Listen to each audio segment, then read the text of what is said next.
Welcome to Kidmissing TV. I'm your host, Angelina Wilson.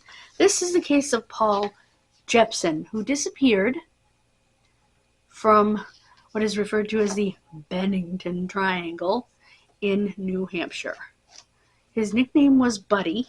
He disappeared on October 12, 1950, which means he will be in our Historical Cases playlist, which is a new playlist that we started on this channel.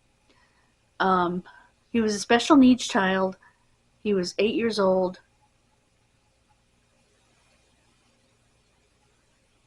She left him in the cab of the truck for about an hour while she fed the pigs on the farm.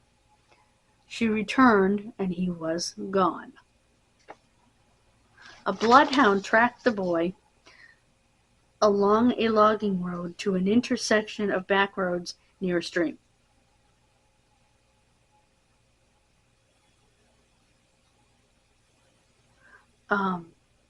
And according to local lore, it is where can't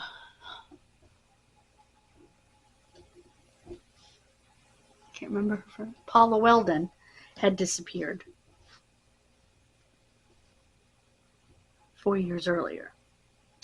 Search parties with high-powered flashlights looked for Paul, but nothing was ever found. His father shared with press how easily it would be to overlook him because his brown and tan clothing blended in with the fall leaves.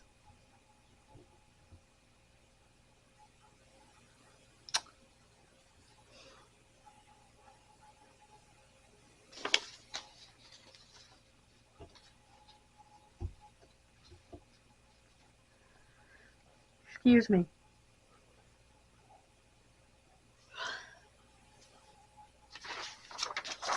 Another man disappeared where Paula Jean had disappeared, but he actually found his way out. He was found.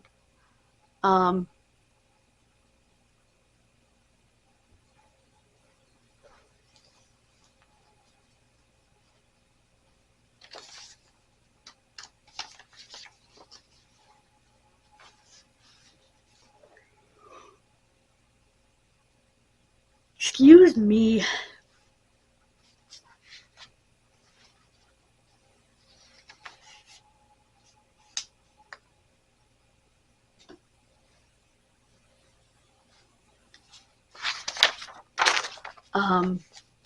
They call this area the Bennington Triangle, kind of like the Bermuda Triangle, where people disappear.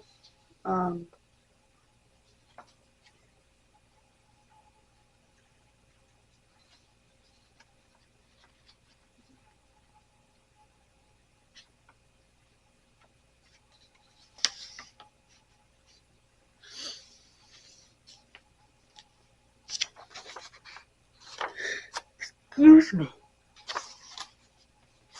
I'm sorry.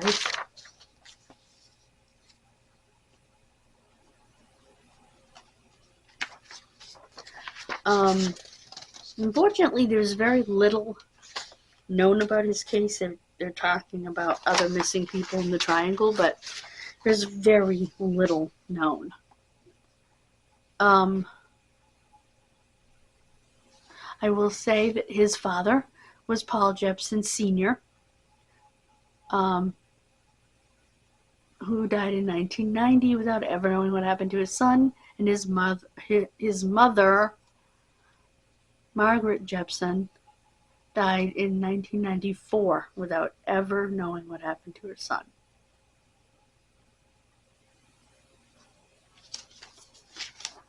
If he was tracked out to a road, and from a logging road to back roads, maybe somebody on one of those back roads picked him up.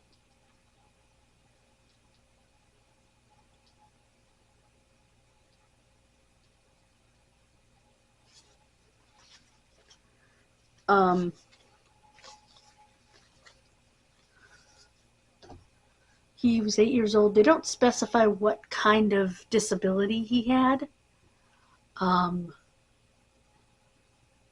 I think their pigs must have been on different property, and that's why Mom left him in the car.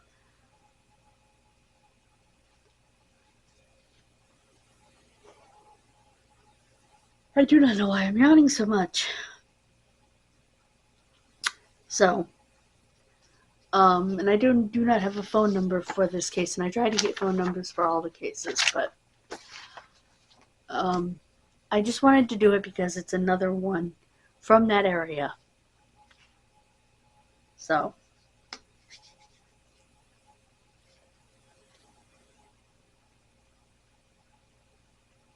I wish I had more information on him. Like, what was the nature of his disability?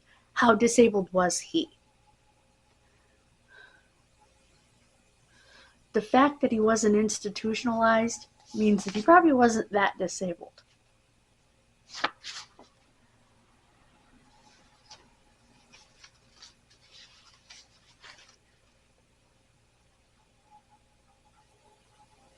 Excuse me, having been born in 1959. Well, we talked about that extensively when we talked about John Doe 24. So please check that out. God bless you. Have a wonderful rest of your day. And remember, every missing, murdered, or unidentified person is someone's kid missing.